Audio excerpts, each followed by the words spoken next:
Hello, friends. A couple of bits of relevant info for this. So my wife is a couple of days away from delivering our second child, so we are unbelievably busy right now. And I don't really have time to record these except in the wee hours before I go to work. So today you get dress shirt, Scott. I hope that's okay. The other thing is I have a lot of just random cane juice based rums lying around my house. I have a little bit of a thing for them. I like them a lot. I think they're great values. And but they haven't really gotten around to reviewing a whole lot of them. At least not relative to the number that I have just lying around unreviewed. So I thought I would do a little bit of a series, broken up, of course. I don't want to do them all at once, but a series. We're going to call it Cane Juice World Trip. Cane Juice World Trip. And we're going to start that world trip with two rums from arguably the most prominent place to make cane juice based rum, which is Martinique. So I have got the Rhum Blanc Agricole from Habitation Saint-Etienne. We're going to review that. And I have got a release, the 2008 release? Yeah. 2008 La Perle Brute, La Perle Brute from A1710 Distillery, also on Martinique. So I should explain the relation between these two bottlings. Okay, so to understand where these two bottlings are coming from, you have to know about the Simon Distillery on kind of the eastern side, not quite southeast, but southerly east side of Martinique. Simon Distillery is big. It is not as big as La Monnie, who sort of is the other distillery that sort of gobbled up production of a whole lot of the classic old rum agricole blends. But Simon is very big and gathered up. It's sort of when the HSE, Saint-Etienne distillery, closed a couple of years ago. It was Le Simon that took up production, and which now makes the stuff for them. More prominently, Rhum Clément, Clément, if you like, also makes their stuff here at the Simon distillery. But the stuff at Simon distillery proper isn't the only rum they make. Literally down the road, like across the street, you have this little boutique distillery, A1710, which you will notice on this bottle, it does not say Rhum Agricole, and it does not say, well, I mean, it says Martinique way, way down there on the bottom. I'm not sure if you can see that, if the camera will focus. Way, way down there basically is part of the address. The reason it is kept out of sight is because it would be illegal for them to put Martinique Rhum Agricole on this because it is pot distilled. It's still cane juice based, but they're using a pot distilled still to make it. So I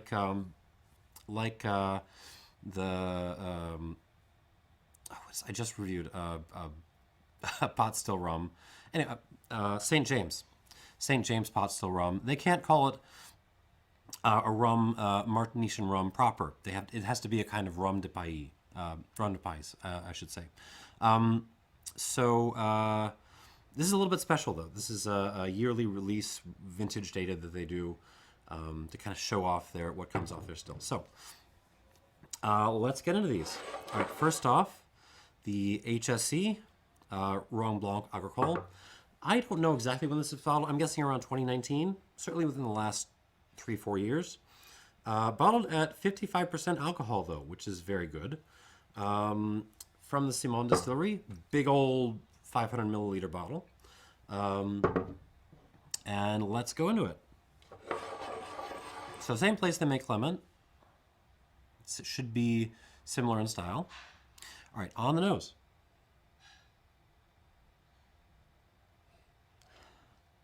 It's quite a pretty nose. It's a lighter, more aromatic kind of nose. There's lots of mashed lime, and rock. So you're taking a rock and you're kind of mashing a lime with it, and the rock kind of breaks up into rock dust, and that's kind of what you're smelling.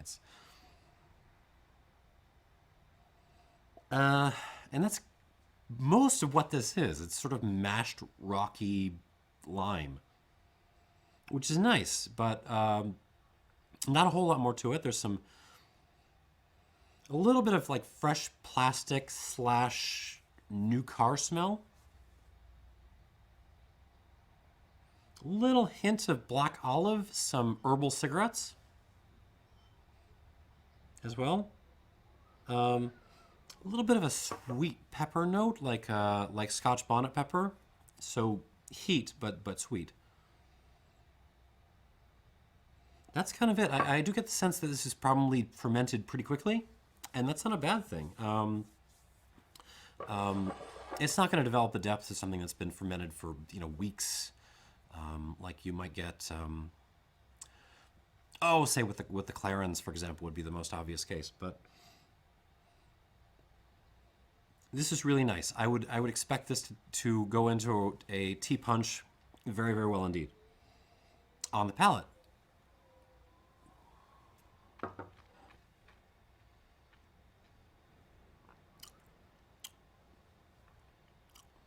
Ooh, quite nippy, actually. The 55% is speaking up and demanding my attention. It's also very peppery. Lots of white pepper on this. A little bit of mint, like one mint leaf. But a lot of this, again, let me try this again.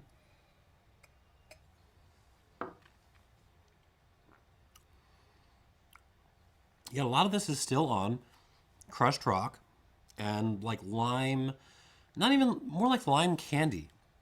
There's a sweetness to this which is balancing off the pepper, which is very nice. A little plastic again, fresh plastic, like I'm chewing on an action figure. And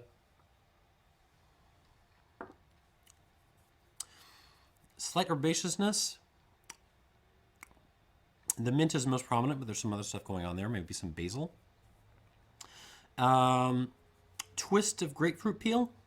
There's a little grapefruity note. That's kind of all that's going on. It's simple, but it's also perfect and delicious. We shall see if adding a little bit of water brings out any extra depth in this. But as it is, I am delighted.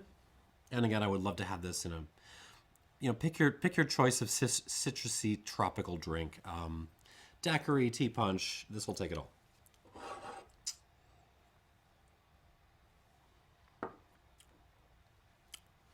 A little bit more.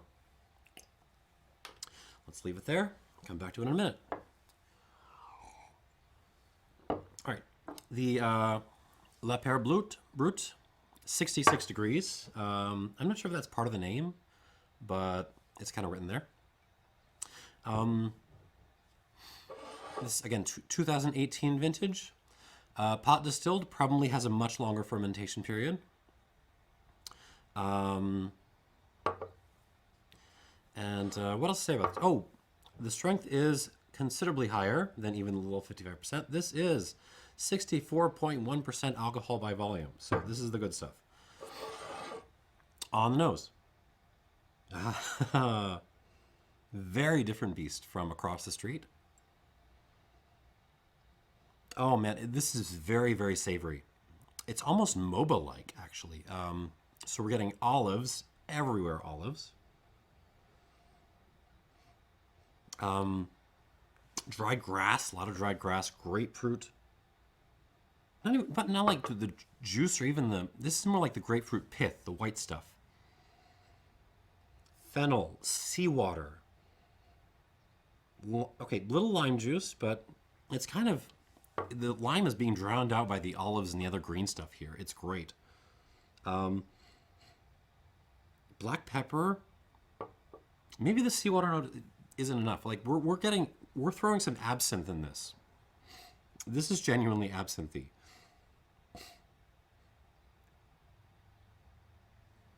With a little more swirling, you get, well, plastic smoke, which is a kind of, which might be a sort of common terroir note from this distillery, maybe. But then some cucumber comes along. A lot of cucumber, actually, like almost toasted cucumber. Dijon mustard. There's like a clay note in this, like red clay, like Alabama clay. White tea, a little bit of lychee fruit. But man, the absinthe and the olives are just, and the grassiness is just ruling the day here.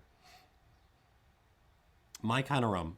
I love this stuff. This style. This very just savory green, eat your vegetables sort of style. On the palate.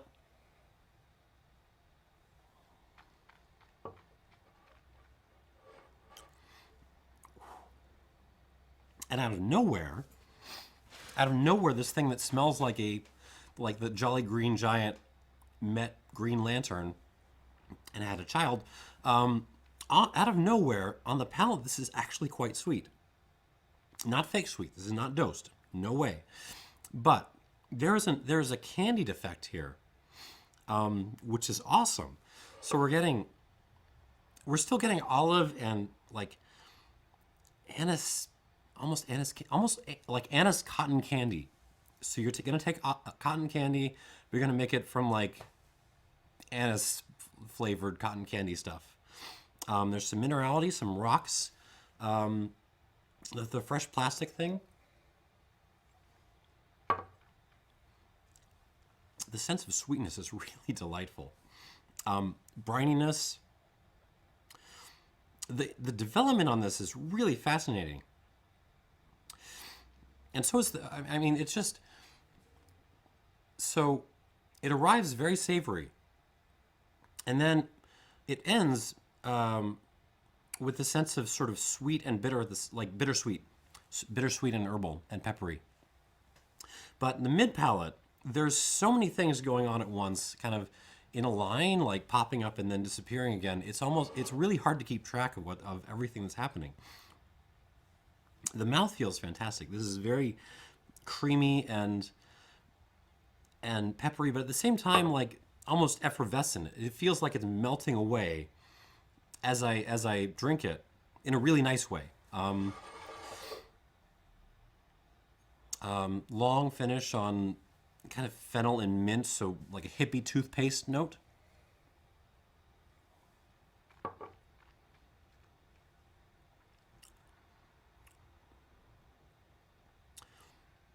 Yeah, finish on hippie toothpaste and like peppercorns, like smoky peppercorns, if that makes sense. Wowzers, this is good. I am completely on board with this.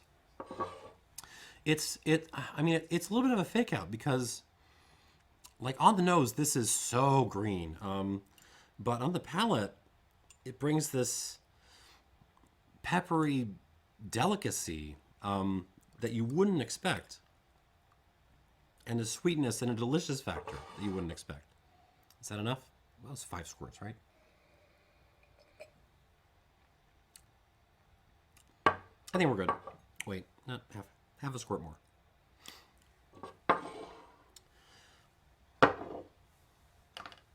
Very, very good. Very good stuff. All right, assuming my palate hasn't been wrecked by that, let's go back to the HSE, see what it's got now that I've had some water.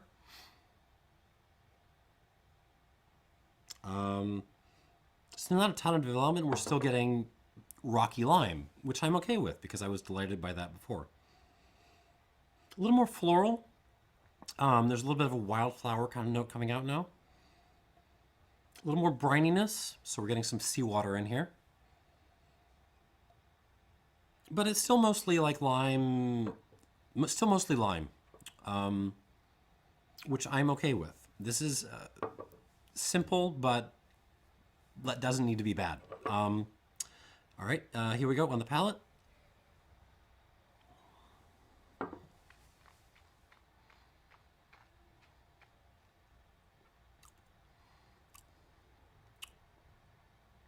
Also, not a whole lot of development on this. Although there is some more kind of minerality almost a soapstone dust thing going on the back end, and a little bit of smokiness in the back end too.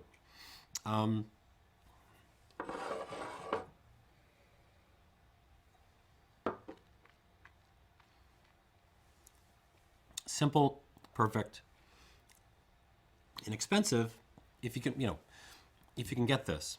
I don't think this is sold in the States yet, but if you're in Europe, grab it. This is great tea punch material.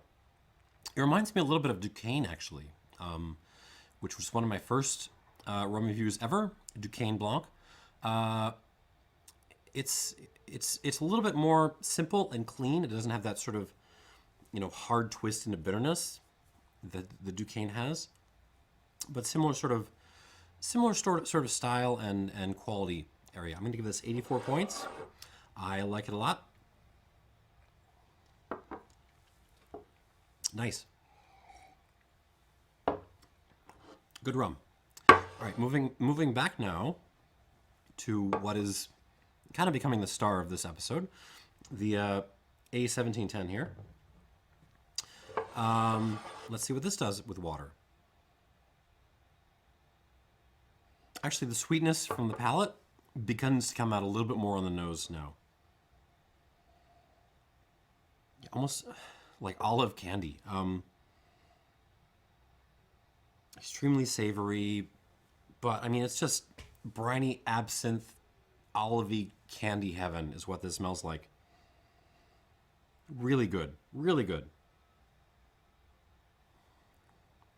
On the palate.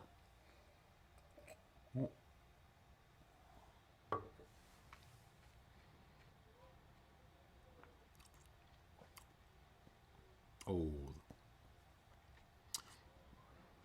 that's good.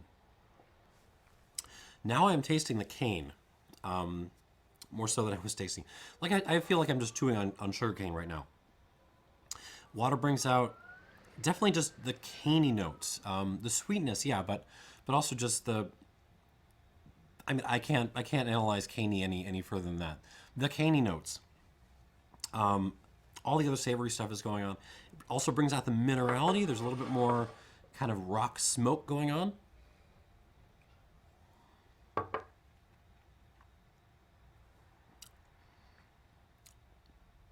of slows down the development. I can pick out individual things a little bit more. Some lime notes coming through much more now. What is that? Spiciness. Like a cardamom note, nutmeg in the middle, and at reduced strength, this is dangerously drinkable. Like I could put this away in no time. You could crush this bottle pretty easily, especially if you have friends around who would appreciate something like this.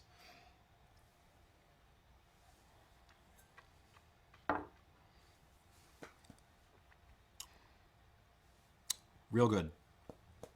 I'm gonna give this 88 plus out of 100. Bravo. Bravo A1710. This is, and Simon. This is real good stuff. Okay, that's about all I got. Good, both good. This is just real good versus sort of okay good. And that's all I got. This is a promising beginning to the Cane Juice World Tour, and I'll see you again soon for another stop along the way, I guess. Thanks for watching.